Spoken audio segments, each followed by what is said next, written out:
Another one. How long did it take you to get into the tech field? What did you enjoy doing the most? So let's get to 5 minutes up. So, um, it's a little, it's a little different for me. So I've always been around tech since I was a child, right? I was saying the other day how my dad had a business where he would export office supplies and computers and stuff like that, copiers, printers to Haiti. And so I was always with him when he would go to like me and my sister were always with him when he go on his meetings with vendors and like purchasing and stuff like that. So I was always around it. Started playing with computers at an early age, and then when I went to school for a networking program, like network engineer. And then as soon as I graduated school, I got a job at working tech support. So I was answering phone calls, helping helping people like the web hosting customers like configure their email, being able to upload their files, stuff like that. So I've always been in it for like the past 20 years now. And you know, so and then I had progressively moved up from there. So when I got that job as tech support, one of the directors wanted like they recruited me to lead the movement of moving like the web design team into like in house, and then from there I got into QA. So and I just progressed that way. So so it didn't take too long because I got in when I was young. I was probably about 23, 24 when I got into tech support, and then I just went stayed in from there and like took different routes. Um so so that's a little different for me. Um and so that's why I always tell people like if you if you went to I'll put it like this. Once you're getting started off to build experience, you're going to have to get into the industry. Get your foot in the door first, and then you can start moving up. Now, with your like, if you have like an associate's, if you have a bachelor's, it's a little easier to get into those positions because you're meeting the requirements and stuff like that. But a lot of times you might have to end up doing an internship to start off, and then from that internship, you grow from there.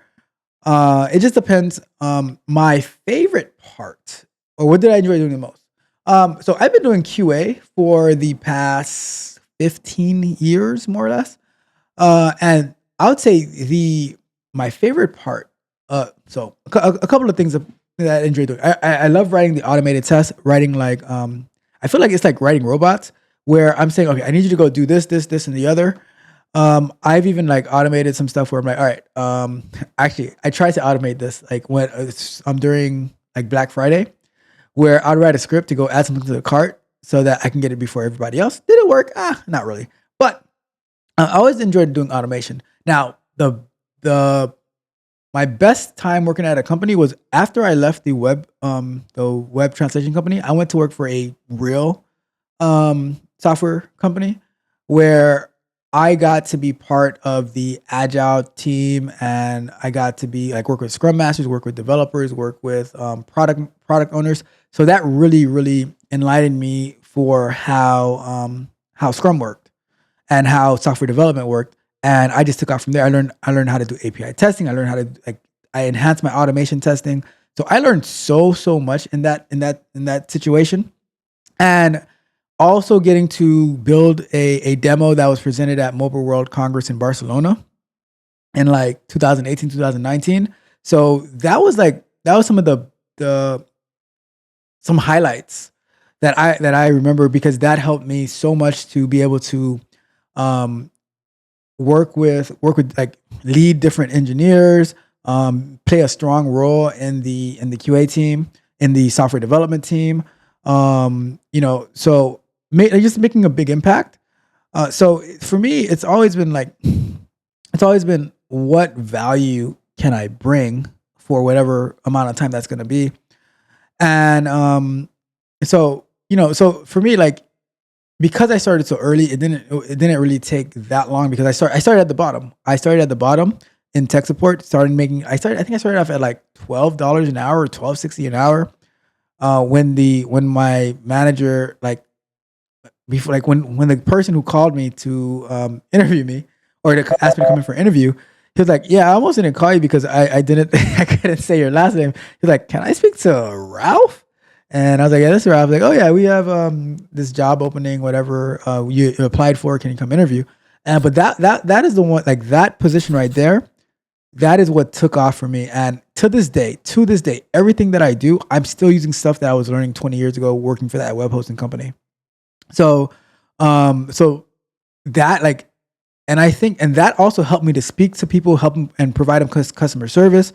So all of it worked together. I am a fan of people doing technical support to grow into, or doing help desk, things like that, to grow in the field, because you have to get in somehow, and sometimes it's not that easy to get in. So starting at a lower level to work your way up, to me, I think that is a good idea if it works for you. If it works for you, right? So that is an amazing question. Shout out to Trap.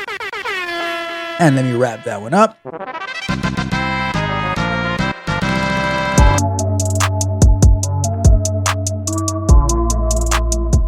If you enjoyed the fascinating information shared in this video and you want more, be sure to hit the subscribe button to Tech Coach Ralph to be notified for new videos.